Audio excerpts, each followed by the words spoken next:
Hello friends, ഇന്ന് നമുക്ക് ഓണസദ്യയിൽ ഒഴിച്ചുകൂടാൻ പറ്റാത്ത ഒരു വിഭവം തന്നെയുള്ള മധുരപ്പച്ചടി, പൈനാപ്പിൾ പച്ചടി. അപ്പോൾ ഇന്ന് നമുക്ക് അതാണ് കേട്ടോ നമ്മുടെ ഓണ വിഭവത്തിൽ ഞാൻ ഉൾപ്പെടുത്തിയിട്ടുള്ള ഇന്നത്തെ റെസിപ്പി ഇതാണ് കേട്ടോ. അപ്പം നമുക്കൊന്ന് കണ്ടു നോക്കിയാലോ എങ്ങനെയാണ് ഞാൻ ഓണത്തിന് പൈനാപ്പിൾ പച്ചടി ഉണ്ടാക്കുന്നതെന്ന്. അപ്പം നമുക്ക് ഇതാ ഒരു ചോപ്പിംഗ് ബോർഡ് വെച്ചിട്ടുണ്ട് ഞാൻ. ഇനി നമുക്ക് പൈനാപ്പിൾ കട്ട് ചെയ്തെടുക്കാം. ഒരു മീഡിയം സൈസിലുള്ള ഒരു പൈനാപ്പിളാണ് ഞാൻ വാങ്ങിയിട്ടുള്ളത്. വാങ്ങിയ സമയത്ത് നന്നായിട്ടൊക്കെ നോക്കിയിട്ടാണ് എടുത്തത്. പക്ഷേ അത് അവിടെ കൊണ്ടുവന്ന് നോക്കുമ്പം ഒരു ചെറിയ കേടുണ്ട് ഇതിൽ. ഇനിയിപ്പോൾ ആ കേടുള്ള ഭാഗം നമുക്ക് മുറിച്ച് മാറ്റിയിട്ട് ബാക്കി ഇത് പച്ചടി വയ്ക്കാം. അപ്പോൾ ഞാൻ പൈനാപ്പിൾ രണ്ടായിട്ടൊന്ന് കട്ട് ചെയ്തിട്ടുണ്ട്. ഇത് വലുതാണെങ്കിൽ ഞാൻ 2-3 പീസാക്കും കേട്ടോ. ഇതുപോലെ റൗണ്ടിൽ തന്നെ 2-3 പീസാക്കിയിട്ടാണ് ഇതുപോലെ കട്ട് ചെയ്തെടുക്കുന്നത്. എനിക്ക് ഏറ്റവും നന്നായിട്ട് പൈനാപ്പിൾ കട്ട് ചെയ്യാൻ പറ്റുന്ന ഒരു രീതി ഇതായിട്ടാണ് കേട്ടോ തോന്നിയത്. അപ്പോൾ അതാ ഇതുപോലെ ഇതിപ്പോൾ ചെറുതായതുകൊണ്ട് 2 പീസാക്കി, അല്ലെങ്കിൽ ഞാൻ 2-3 പീസാക്കിയിട്ട് പെട്ടെന്ന് തന്നെ നമുക്കിത് കട്ട് ചെയ്തെടുക്കാൻ പറ്റും. എന്നിട്ട് അതിൻ്റെ സ്കിന്നെല്ലാം കളഞ്ഞിട്ട് ഇത് ചെറിയ പീസുകളാക്കിയിട്ട് അതാ ഇങ്ങനെ ഈ ഒരു വലിപ്പത്തിൽ കട്ട് ചെയ്തെടുത്തിട്ടുണ്ട്. ഒരുപാട് അങ്ങോട്ട് ചെറുതാക്കിയിട്ടില്ല കേട്ടോ. ഇനി നമുക്ക് കുക്കറിലാണ് ചെയ്യുന്നത്. കുക്കർ വെച്ചിട്ട് നമുക്ക് ഈ കട്ട് ചെയ്തെടുത്ത പൈനാപ്പിൾ ഇതിലേക്ക് ചേർത്ത് കൊടുക്കാം. അപ്പോൾ നല്ല കളർ കിട്ടിയിട്ടുണ്ട് നമ്മുടെ പൈനാപ്പിളിന്. നല്ല പൈനാപ്പിളാണ്, അത്യാവശ്യം നല്ല മധുരമൊക്കെ ഉണ്ട്. ഇനി ഇതിലേക്ക് 1/2 കപ്പ് വെള്ളം ചേർത്ത് കൊടുക്കുന്നുണ്ട്. പിന്നെ ഒരു 1/4 ടീസ്പൂൺ മഞ്ഞൾപ്പൊടി. ഈ മഞ്ഞൾപ്പൊടിയും കൂടെ ഒക്കെ ചേർത്ത് കൊടുത്തപ്പോൾ തന്നെ നല്ലൊരു കളർ നമ്മുടെ പൈനാപ്പിൾ കറിക്ക് കിട്ടിയിട്ടുണ്ടായിരുന്നു കേട്ടോ, പച്ചടിക്ക്. പിന്നെ അല്പം ഉപ്പ് കൂടി ചേർത്തിട്ട് നന്നായിട്ടൊന്ന് മിക്സ് ചെയ്തിട്ട് ഇനി നമുക്ക് കുക്കർ അടച്ച് വെച്ചിട്ട് 2 വിസിൽ വരുന്നത് വരെ ഒന്ന് വെയിറ്റ് ചെയ്യാം. അപ്പോൾ ഈ സമയം കൊണ്ട് നമുക്ക് ഈ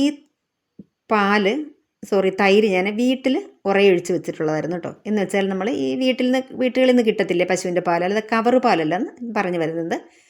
അപ്പോൾ ഈ വീട്ടിൽ നിന്ന് നമ്മൾ വാങ്ങുന്ന പാലാകുമ്പോൾ, പശുവിൻ്റെ പാലാകുമ്പോഴത്തേക്ക് നമ്മൾ സാധാരണ കവറ് പാൽ വാങ്ങുന്ന ആ ഒരു കൊഴുപ്പുണ്ടാവില്ല.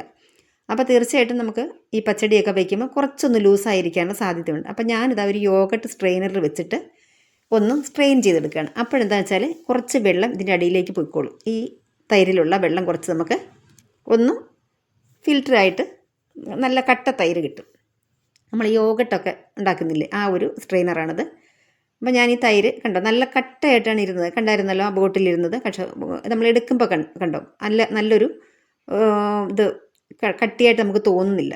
അപ്പോൾ സാധാരണ ഞാൻ കണ്ടിട്ടുള്ളത്, ഞാൻ ചെയ്തിട്ടുള്ളതും ഈ ഇങ്ങനെ വീട്ടുകളിൽ നിന്ന് നമ്മൾ വാങ്ങുമ്പോൾ, നമ്മൾ പശുവിൻ്റെ പാല് വാങ്ങുമ്പോൾ ഇത്രേ കട്ടിയേ കിട്ടാറുള്ളൂ കേട്ടോ. തൈര് ഉറയൊഴിച്ച് വരുമ്പോൾ കണ്ടായിരുന്നു അതിനകത്തൂടെ ഡ്രോപ്പായിട്ട് വെള്ളം വരുന്നുണ്ട്. കണ്ടോ, ഇത് താഴെ അങ്ങനെ കിടന്നിട്ട് ഈ സ്ട്രെയിനറിൽ നല്ല കട്ടി തൈര് നമുക്ക് കിട്ടും. ഇത് കവർ പാലുകൊണ്ട് ചെയ്യുന്ന പോലെ കട്ടിയിൽ കിട്ടത്തില്ല, എങ്കിലും കുറേ വെള്ളം ഇതിൽ നിന്ന് പോയിട്ട് നമുക്ക് തൈര് നല്ല രീതിയിൽ കിട്ടും. നമ്മുടെ പച്ചടി അത്യാവശ്യം തെറ്റില്ലാത്ത രീതിയിൽ നമുക്കിത് ചെയ്തെടുക്കാൻ പറ്റും.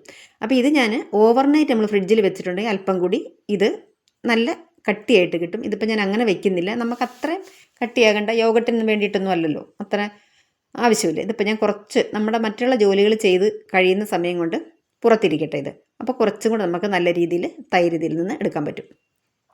അപ്പോൾ ഇങ്ങനെയൊന്ന് ചെയ്താൽ നമുക്ക് നല്ല കട്ട തൈര് എടുത്തിട്ട് നമുക്ക് പച്ചടി വയ്ക്കാനായിട്ട് പറ്റും കേട്ടോ. ഈ ഒരു നല്ലൊരു പ്രോഡക്റ്റാണിത്. ഞാനിതിൻ്റെ ലിങ്ക് വേണമെങ്കിൽ ടാഗ് ചെയ്ത് കൊടുക്കാം. അപ്പോൾ നമ്മുടെ പൈനാപ്പിൾ ഇതവിടെ വെന്തിട്ടുണ്ട്. ഞാൻ 2 വിസിൽ വന്നു, ഇറക്കി ഒന്ന് കളയുന്നുണ്ട്. എന്നിട്ട് ഒന്ന് തുറന്നു നോക്കാം. അപ്പോൾ നല്ല ജ്യൂസുള്ളൊരു പൈനാപ്പിൾ ആയിരുന്നുകൊണ്ട് തന്നെ നല്ലോണം വെള്ളം ഇതിൽ നിന്ന് ഇറങ്ങിയിട്ടുണ്ട്. ഇനി നമുക്കിതിലേക്ക് ഒരു 3 പച്ചമുളക് ചെറുതായിട്ട് കട്ട് ചെയ്ത് ചേർത്ത് കൊടുക്കാം. ഇനി നമുക്ക് ഈ വെള്ളമെല്ലാം നന്നായിട്ട് ഒന്ന് വറ്റിച്ചെടുക്കണം. സ്റ്റൗ ഒന്ന് ഓണാക്കി കൊടുക്കാം. കുറച്ച് സമയം ഞാനതൊന്ന് അടച്ച് വെച്ചിട്ട് സ്റ്റൗ ഓണാക്കി കൊടുത്തിട്ടുണ്ടായിരുന്നു. ഇനി നമുക്ക് തുറന്ന് വെച്ചിട്ടിത് ഈ പച്ചമുളകൊക്കെ ഒന്ന് വെന്ത് വരണമല്ലോ, അതിനായിട്ടാണ് ജസ്റ്റ് ഒരു 2 മിനിറ്റ് ഒന്ന് അടച്ച് വെച്ച് കൊടുത്ത് ഇനി നമുക്കൊരു 5 മിനിറ്റോളം, അതായത് ഈ വെള്ളം നന്നായിട്ട് പൂർണ്ണമായിട്ട് വെള്ളം വറ്റി വരണം. അല്ലെങ്കിൽ നമ്മുടെ തൈരും നല്ല കട്ടിയായിട്ട് കിട്ടിയിട്ടില്ലല്ലോ. അപ്പോൾ അതുകൊണ്ട് ഇത് നന്നായിട്ട് വറ്റിയതിന് ശേഷം നമുക്ക് ഈ നമ്മൾ അരച്ച് കൊണ്ടുവന്ന അരപ്പെന്ന് പറയുമ്പോൾ തേങ്ങയും ചെറിയ ജീരകവും കൂടെ, ഒരു 1/2 ടീസ്പൂൺ ചെറിയ ജീരകവും ഒരു പിടി തേങ്ങയാണ് ഞാൻ അരച്ചെടുത്തിട്ടുള്ളത്. നല്ല ഫൈൻ പേസ്റ്റായിട്ട് അരച്ചെടുത്ത കേട്ടോ. ആവശ്യത്തിന് മാത്രം വെള്ളം ഒഴിച്ചിട്ടാണ് അരച്ചെടുത്തിട്ടുണ്ടായിരുന്നത്. ഇനി നമുക്ക് നന്നായിട്ട് തന്നെ ഇത് മിക്സ് ചെയ്യാം. ഈ ഒരല്പം വെള്ളം കൂടെ ഉണ്ടല്ലോ, അതൊക്കെ നല്ലതുപോലെ വറ്റി നമ്മുടെ ഈ തേങ്ങയൊക്കെ നല്ലതുപോലെ അരപ്പ് നന്നായിട്ട് വെന്ത് ജീരകത്തിൻ്റെ ആ കുത്തലും ആ മണമൊക്കെ മാറി നല്ലൊരു ടേസ്റ്റ് കിട്ടുന്നവരെ നമുക്കിത് ഇങ്ങനെ ഇളക്കി കൊടുത്ത് ഈ വെള്ളം ഒന്ന് വറ്റിച്ചെടുക്കാം. അല്ലെങ്കിൽ ചിലപ്പോൾ ഈ ജീരകത്തിൻ്റെയൊക്കെ ഒരു പച്ച ടേസ്റ്റൊക്കെ നമുക്ക് വരും, അതുപോലെ തേങ്ങയുടെയും. അതുകൊണ്ട് ഈ വെള്ളമൊക്കെ വറ്റി നല്ലതുപോലെ വെന്ത് വരട്ടെ.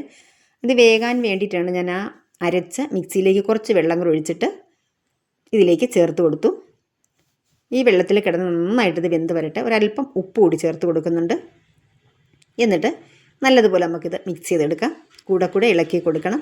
ഒരു മീഡിയം ഫ്ലെയിമിലാണ് വെച്ചിട്ടുള്ളത്. ലോ ഫ്ലെയിമിൽ വെച്ചാലും ഇത് പെട്ടെന്ന് വെള്ളമൊന്നും വറ്റി വരില്ല. അതുകൊണ്ട് ഹൈയിലും വയ്ക്കരുത്, കരിഞ്ഞു പോകും. ഒരു മീഡിയം ഫ്ലെയിമിൽ വെച്ചിട്ട് നന്നായിട്ട് നമുക്ക് ഇളക്കി കൊടുക്കാം. അതായപ്പോൾ ഏകദേശം നമ്മളിത് ഈ വെള്ളമൊക്കെ ഒന്ന് വറ്റി വന്നിട്ടുണ്ട്. ഇനി നമുക്ക് സ്റ്റവ് ഓഫ് ചെയ്യാം. അതിനുശേഷം നമ്മൾ ഈ സ്ട്രെയിനറിൽ വെച്ചിട്ടുള്ള തൈര് എടുക്കാം. കണ്ടോ, ഇത്രയും വെള്ളം ഇതിൽ നിന്ന് വന്നിട്ടുണ്ട്. അപ്പോൾ അത്രയും കൂടെ നമ്മുടെ തൈര് നല്ല തിക്കായിട്ട് കിട്ടും. നമ്മുടെ പച്ചടി അല്പം കൂടി നല്ല ടേസ്റ്റിൽ നമുക്ക് ചെയ്തെടുക്കാൻ പറ്റും, ഒട്ടും ലൂസാകാതെ. ഈ വെള്ളം വേണമെങ്കിൽ നമുക്ക് ചപ്പാത്തിക്ക് മാവ് കുഴിക്കുന്നതിൽ ഒഴിക്കാനൊക്കെ നല്ലതാണ് കേട്ടോ, എടുത്ത് വെച്ചിട്ടുണ്ടെങ്കിൽ. ഇനി നമുക്ക് ഇതൊരു പാത്രത്തിലേക്ക് മാറ്റി കൊടുക്കാം. മിക്സിയിൽ ഒഴിച്ചിട്ടിത് അടിക്കരുത് കേട്ടോ, വീണ്ടും ലൂസായി പോകും. കണ്ടോ, ഇത്ര കട്ടിയേ നമുക്കിതിന് കിട്ടിയിട്ടുള്ളൂ. അതേസമയം നമ്മൾ പുറത്തുനിന്ന്, ഞാൻ നേരത്തെ പറഞ്ഞതുപോലെ പുറത്തുനിന്ന് വാങ്ങുന്ന പാലാണെങ്കിൽ നല്ല കട്ടിയായിട്ട് കിട്ടും. അതല്ലെങ്കിൽ നമ്മൾ ഓവർനൈറ്റ് ഫ്രിഡ്ജിൽ വെക്കണമായിരുന്നു, അപ്പോൾ കുറച്ചുകൂടെ കട്ടിയായിട്ട് കിട്ടും. നമുക്കപ്പോൾ ഇതിൻ്റെ ആവശ്യമുള്ളൂ. ഒരു നല്ല കറക്റ്റ് ഒരു രീതിയിൽ നമുക്ക് കിട്ടിയിട്ടുണ്ടായിരുന്നു. ഞാനൊരു വിസ്ക് കൊണ്ട് ഒന്ന് അടിച്ചെടുത്തിട്ടുണ്ട്. കണ്ടോ, ഇനി കുറച്ചുകൂടി ഒന്ന് കുറുകിക്കോളുമല്ലോ ഇതിരിക്കുമ്പോൾ. ഇത്രയും മതി. നമുക്ക് നല്ല കറക്റ്റ് കൺസിസ്റ്റൻസിയിൽ നമുക്ക് കിട്ടിയിട്ടുണ്ടായിരുന്നു നമ്മുടെ പച്ചടി. നന്നായിട്ട് നമുക്ക് മിക്സ് ചെയ്യാം. സ്റ്റൗ ഞാൻ ഓഫാക്കിയിട്ടുണ്ടായിരുന്നു. ഇനി നമുക്ക് നന്നായിട്ട് മിക്സ് ചെയ്തതിന് ശേഷം 1 മിനിറ്റ് നമുക്ക് ഒരു ലോ ഫ്ലെയിമിൽ വെച്ചിട്ട് ഒന്ന് ചൂടാക്കിയെടുക്കാം. അത്രേ വേണ്ടൂ. നമ്മൾ ചേർത്തിട്ടുള്ള തൈര് ജസ്റ്റ് ഒന്ന് ചൂടായി വരണം. അപ്പോൾ എല്ലാവരുടെയും ഓണമൊരുക്കങ്ങളൊക്കെ എവിടെയായി? എല്ലാവരും ഇതുപോലെയുള്ള പാചകങ്ങളൊക്കെ ചെയ്ത് തുടങ്ങിയോ? പിന്നെ മഴയുണ്ട്, മഴയുടെ ചെറിയൊരു ഇതുണ്ട് ഇവിടെ, സൗണ്ട് കേൾക്കുന്നുണ്ടോയെന്ന് അറിയില്ല. ഇനി നമുക്കിതിലേക്ക് ഒരു 1/2 ടീസ്പൂൺ പഞ്ചസാര ചേർത്ത് കൊടുക്കാം. അപ്പോൾ എനിക്കാണെങ്കിൽ പഞ്ചസാര ചേർക്കുന്നത് ഒട്ടും തന്നെ ഇഷ്ടമുള്ളൊരു കാര്യമല്ല കേട്ടോ. അപ്പം നമ്മൾ ഈ ഒരു വിഭവത്തിന് ചേർക്കേണ്ടതിൻ്റെ പേരിൽ മാത്രം ഞാൻ ചേർത്താണ്. അടിപൊളി ടേസ്റ്റാണ്. നമുക്കിപ്പോൾ സദ്യയ്ക്ക് മാത്രമല്ല, ചപ്പാത്തി കഴിക്കാനായിട്ട് നല്ലൊരു ഐറ്റമായിട്ടാണ് എനിക്ക് തോന്നിയത്. അപ്പോൾ നിങ്ങൾക്ക് നമ്മുടെ ഈ ഒരു റെസിപ്പി ഇഷ്ടപ്പെട്ടിട്ടുണ്ടെങ്കിൽ ഇതുപോലെയുള്ള നല്ല കമൻറ്റുകളിട്ട്, നേരത്തെ ചെയ്ത പോലെ നല്ല കമൻറ്റുകളൊക്കെ ഇട്ടിട്ട് സപ്പോർട്ട് ചെയ്യാനായിട്ട് മറന്നു പോകരുത്. വീഡിയോ ഇഷ്ടമായിട്ടുണ്ടെങ്കിൽ ഫ്രണ്ട്സിനും ഫാമിലിക്കും ഒക്കെ ഒന്ന് ഷെയർ ചെയ്ത് കൊടുക്കുക. അപ്പം നമ്മുടെ പച്ചടി ഇവിടെ റെഡി ആയിട്ടുണ്ട്. ഇനി ഒരു പാൻ വെച്ചിട്ട്, ഒരു കൊച്ചു പാൻ വെച്ച് കൊടുക്കുക. അതിലേക്ക് വെളിച്ചെണ്ണയാണ് ചേർത്ത് കൊടുത്ത് 1.5 ടീസ്പൂൺ വെളിച്ചെണ്ണ ചേർത്ത് കൊടുത്തിട്ടുണ്ടായിരുന്നു. 1/2 ടീസ്പൂൺ കടുക്, ഒരു 1/4 ടീസ്പൂൺ ഉലുവ, ഇത്രയും കൂടി ചേർത്ത് പൊട്ടി വന്നതിന് ശേഷം ഉണക്കമുളകും കറിവേപ്പിലയും ചേർത്ത് കൊടുത്തു. ഇത് നല്ലതുപോലെ ഫ്രൈ ആയി വന്നപ്പോൾ നമുക്ക് ഈ പച്ചടിയിലേക്ക് ഒഴിച്ചിട്ടുണ്ട്. ഇനി ഒരു 10 മിനിറ്റ് ഇങ്ങനെ ഇരിക്കട്ടെ. അതിനുശേഷം നമുക്ക് തുറന്ന് നോക്കാം. എന്താ ഒരു സ്മെല്ലെന്നറിയുമോ? ഈ പൈനാപ്പിളിൻ്റെതും അതുപോലെ തന്നെ ഈ കടുക് വറുത്ത് ചേർത്തതിന് ഉലുവയും കൂടെ ഒക്കെ വറുത്ത് ചേർത്തിരിക്കുകയല്ലേ, അടിപൊളി സ്മെല്ലാണ് കേട്ടോ.